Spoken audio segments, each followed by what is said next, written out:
That is the power of the blood. That is the transformation. That is the transforming power of the blood. It gives you a new way of life. And when Christ says, if you overcome, as I have overcome, what is he talking about? Christ has gone through the tribulations that we can go through in our lives. You know, Christ was a human being, like me and you. He was hungry after 40 days. Wasn't he hungry? He was hungry after 40 days. Wasn't he tempted? He was tempted. And so this power that Christ has is not an imaginary power. It is not a power that exists in abstraction. It is a power of a man who has lived the same way that we have lived. So he understands the life that we live. You know, many times when we lose loved ones, that's some of the times when I personally tried to accuse God, was when I lost my loved ones. And a thought came to me from nowhere. And I imagined when Christ was hanging on the cross.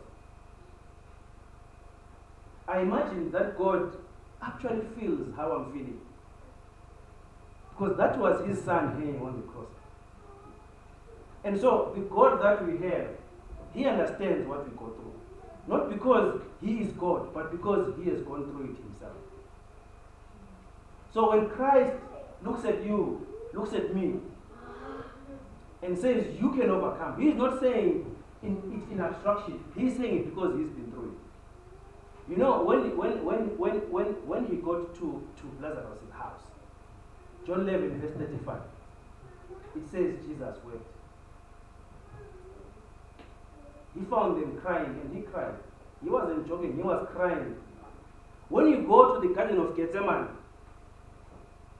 when he is kneeling and crying and sweating rivulets like blood, and he's saying, Lord, if it's your will, may you please pass this cup. What is he saying? He's saying, this is too much for me. And he is you, he is me, saying, this is too much for me. Lord, I can't bear it. And that's why when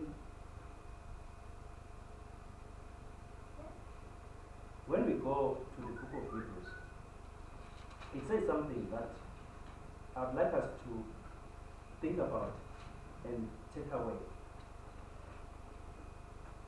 He says in Hebrews chapter 4, verse 15, seeing then that we have a great high priest who has passed through the heavens, Jesus, the Son of God, let us hold fast our confession.